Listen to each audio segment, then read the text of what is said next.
அனைவருக்கும் வணக்கம்.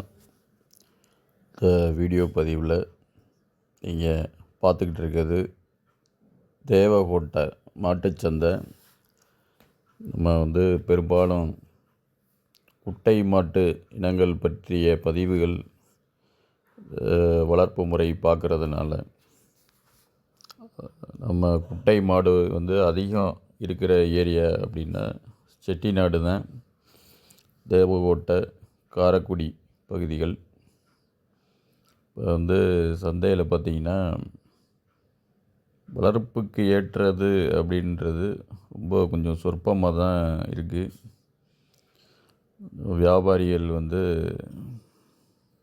வளர்ப்புக்கு இல்லாமல் வாங்கிட்டு போகிறது தான் 80-90% இருக்குது. உயரம் கம்மியான கொஞ்சம் சாதுவான குணம் உள்ள மாடு அதிகம் வரலை. மேய்ச்சல் முறையிலேயே இந்த பகுதியில் வளர்க்குறதுனால அதிலிருந்து கழிச்ச மாடுகள் தான் நிறையா வருது. வளர்ப்புக்கு இல்லாத மாடுகளோட விற்பனை தான் நிறையா இருக்கிறதுனால நம்ம வாங்கிறதுக்கு உண்டான வழி கம்மியாக தான் இருந்துச்சு.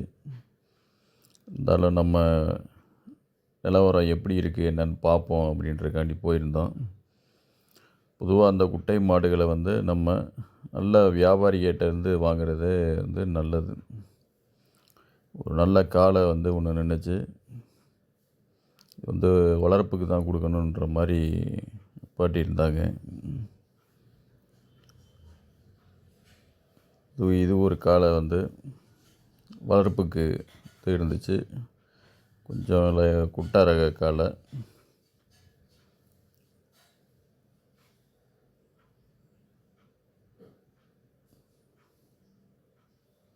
ஒரு வண்டி மாடு போல் மிக அதிகமான உயரத்தில் வித்தியாசமான கொம்பு தலையோடு வந்துருந்துச்சு. அதனால் குட்டை மாடு அப்படின்றது நம்ம தெரிஞ்சவங்க மூலம், வியாபாரிகள் மூலம் நல்ல வளர்ப்புக்கு ஏற்றதை வாங்கிக்கிறது நல்லது. நன்றி.